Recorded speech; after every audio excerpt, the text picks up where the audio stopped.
Hello, xin chào các bạn đã quay trở lại với review 5 phút. Ở cuối tập trước, nhận thấy Tần Mục quá báo, thiếu niên tổ sư quyết định để bá Sơn Tế Tiểu trông coi hắn. Vậy là ngay khi Tần Mục định đóng cửa phòng nghỉ ngơi, thì bá Sơn Tế Tiểu đột nhiên xuất hiện và tuyên bố từ giờ sẽ ở chung với hắn. Không chỉ vậy, lão quan sát theo con thanh niu to tổ trảng và tự nhiên như ở nhà mình. Vừa đặt bọc hành lý xuống, bá Sơn đã sai Nghiu đi mua rượu. Hồ Linh Nhi thấy có rượu cũng hớn hở đi theo. Chẳng mấy chốc, hai con pet đã say khướt, kết nghĩa huynh muội với nhau. Trong lúc đó, bá Sơn Tế Tiểu bắt đầu màn bóc phốt cực mạnh. Lão kể tuốt tuần tuột mọi drama trong Thái học viện, từ chuyện con riêng cho đến lão Nico hẹn hò, chi tiết đến nỗi Tần Mục còn tưởng bá Sơn nằm dưới gầm giường nhà người ta luôn. Được cái là hắn chỉ nghe và không đánh giá, nên bá Sơn càng phấn khích, kể hết khiến Tần Mục chỉ biết câm nín. Bóc phốt người khác cỡ nửa ngày, lão chuyển sang tâm sự mỏng với chuyện mấy hôm trước gặp lại sư phụ mình. Ông là một lão nhân gia cụt chân nhưng chạy cực nhanh, lão đuổi theo không kịp thì lại đụng phải một người mù thích đối thơ, bị ông ta đánh cho một trận. Tần Mục nghe xong mà đứng hình. Cụt chân, người mù thích đối thơ, thật là giống Đồ Gia Gia và Mù Gia Gia của mình.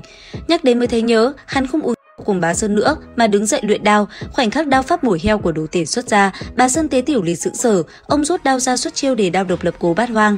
Tần Mục lập tức đáp trả bằng hoành thụ mang nhất tuyến thiên. Hóa ra hai người cùng một sư phụ là Đồ Tể, bá Sơn Tế Tiểu chính là sư huynh, còn Tần Mục là sư đệ.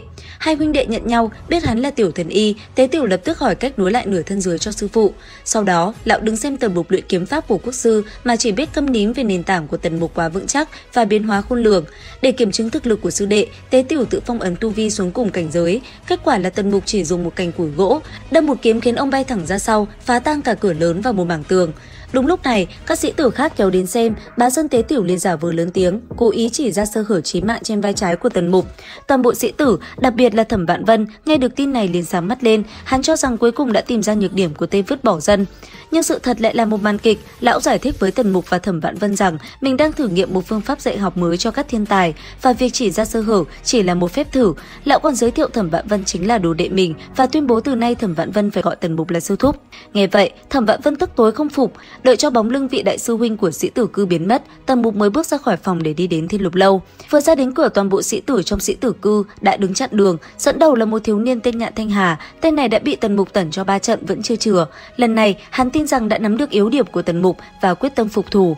Vậy là Nhạn Thanh Hà gáy cực to, vứt bỏ dân, nhược điểm của ngươi đã bị bá Sơn Tế Tiểu chỉ ra, lần này phải để ngươi thua từ cuối hẻm đến đầu hẻm. Vừa dứt lời thì ầm một tiếng, Nhạn Thanh Hà còn chưa kịp rút kiếm đã bị một quyền của Tần Mục đấm bay thẳng về phía cuối hẻm, dính chặt vào tường thành hình chữ đại. Cuộc tổng tấn công biến thành màn Tần Mục dọn dẹp cả sĩ tử cư, kẻ thì bị đập lún xuống đất, người bị treo lên tường, kẻ bị cắm đầu lên nóc nhà, ngay cả Tần Ngọc với du kiếm thức lợi hại cũng bị Tần Mục dễ dàng đánh bại. Ở một góc khuất, Vệ Dung run rẩy khi thấy bá Sơn Tế Tiểu đang đứng xem với vẻ mặt đắc ý. Tế Tiểu nói cho hắn biết, lão cố tình tiết lộ sơ hở để khích các sĩ tử ra tay, qua đó xem ai có thể trụ được vài chiêu của Tần Mục để tuyển chọn nhân tài cho lớp học đặc biệt của mình. Trở lại trận chiến, sau khi Tần Mục hạ gục hàng loạt đối thủ, mấy tên tạp dịch đang sửa tường nhìn thấy kiếm pháp của Tần Mục thì dồn dập hoan hô, khen tiểu ca thật có khí phách tông sư. Đúng lúc này, cặp đôi Việt Thanh Hồng và Lang Nô xuất hiện, nàng lạnh lùng nói, tông sư cái mốc.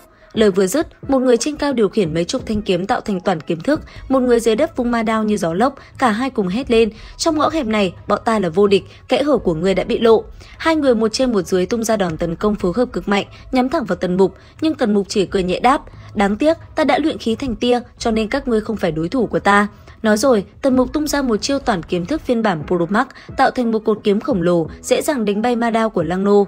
Sau đó, hắn nhẹ nhàng kết hợp hai loại kiếm chiêu, phá tan trận kiếm của Việt Thanh Hồng, biến 31 thanh phi kiếm của cô ta thành cái sàng. Cuối cùng, Tần Mục dùng ma âm khiến Việt Thanh Hồng thất thần, rồi nhẹ nhàng tựa lưng một cái, tiện cô nàng bay thẳng vào vách tường. Ngay lúc này, bức tường vỡ nát, Hòa thượng Vân Khuyết từ trong phòng lao ra, toàn thân tỏa Phật quang.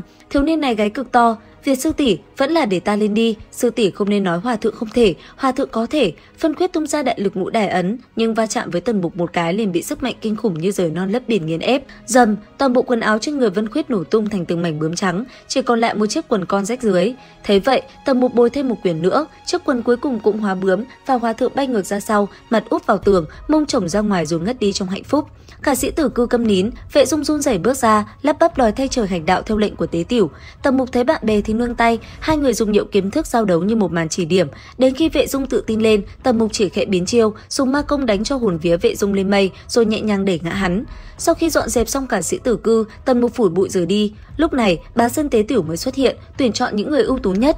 Tần Mục, Thẩm Vạn Vân, Tần Ngọc, Vệ Dung, Việt Thanh Hồng và Vân Khuyết được chọn làm lứa chuẩn tiến sĩ Thái học đầu tiên sẽ được lão đích thân dạy dỗ.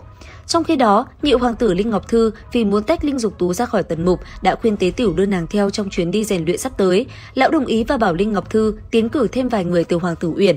2 ngày sau, thánh chỉ của hoàng đế ban xuống, chính thức bổ nhiệm tần mục làm tiến sĩ thái học đầu tiên, tương đương với quan chính lục phẩm. Tại cổng Thái học viện, chuyến đi chuẩn bị bắt đầu, nhị hoàng tử đắc ý dặn dò em gái, thầm nghĩ kế hoạch tách đuôi uyên ương của mình đã thành công mỹ mãn.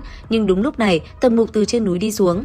Bà Sơn Tế Tửu vui vẻ reo lên, người đến đông đủ rồi, xuất phát thôi. Nhị hoàng tử đứng hình, không ngờ người mà Tế Tửu chờ đợi bấy lâu nay chính là tần mục. Toàn bộ kế hoạch của hắn không những phá sản mà còn tự tay đẩy thuyền cho cặp đôi. Linh Dục Tú thì vui mừng ra mặt, nàng phấn khích nhìn ông anh mình đang hóa đá. Chuyến đi rèn luyện này hóa ra lại là series hẹn hò trá hình của cả hai. Ấn đăng ký kênh YouTube Review 5 phút để cập nhật sớm nhất nội dung tiếp theo các bạn nhé. Bây giờ thì xin chào và hẹn gặp lại các bạn.